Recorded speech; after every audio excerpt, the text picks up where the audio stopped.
ఇప్పటికీ చూస్తున్నానండి, నేను చాలా స్కూల్స్ వెళ్తాను. అసలు చదువు పోయి ఎంతమంది పిల్లలు వేస్ట్ అయిపోయారు వాళ్ళ లైఫ్. అట్లాంటి గురువులని మనము ఎప్పుడు కూడా తక్కువ చేసి మాట్లాడొద్దండి. కళలో కూడా, ఈవెన్ మనసులో కూడా ఒక గురువుని తిట్టుకునే హక్కు ఎవరికి లేదండి. మీరు నమ్ముతారో లేదు, తల్లి తండ్రిని గురువుని హేళన చేసి మాట్లాడే వాళ్ళకి లైఫ్ ఉండదండి. అది అక్కడే ఫస్ట్ నాశనం అక్కడే స్టార్ట్ అవుతుంది. ఎందుకనంటే తల్లిదండ్రి మనకి జన్మనిస్తే గురువు మనకు జీవితాన్ని ఇస్తాడు.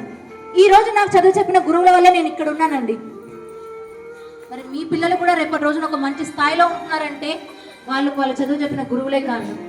ఒకరోజు నేను ఒక స్కూల్లో ప్రోగ్రామ్ కంప్లీట్ చేసుకుని, సండే రోజు అండి, అది కూడా ఒక హాస్టల్లో ప్రోగ్రామ్ కంప్లీట్ చేస్తాను. ఈవినింగ్ టైంలో 8 o'clock వెళ్తున్నానండి. కారులో వెళ్తుంటే ఒక మేడం స్కూల్ దగ్గర నిలబడింది, ఒక స్కూల్ గేట్ దగ్గర.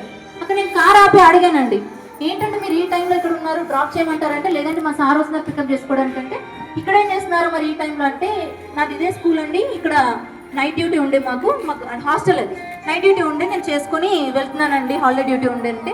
అదేంటి మేడం ఈరోజు హాలిడే కదా, మరి మీకు ఇంట్లో పిల్లలు లేరా అని అంటే, ఉన్నారు మేడం, నాకు ఇంట్లో పిల్లలు ఉన్నారు, ఇద్దరు చిన్న పిల్లలే, వాళ్ళని మా హస్బెండ్ చూసుకుంటారు అంటే. అదేంటి మేడం మరి సండే రోజు కూడా మీ పిల్లలు మీరు చూసుకోరా అని అంటే, మేడం అక్కడ ఉన్నది నా పిల్లలే, ఇక్కడ ఉన్నది కూడా నా పిల్లలే, ఇంతమంది పిల్లల కోసం నేను వచ్చాను అని చెప్పేసి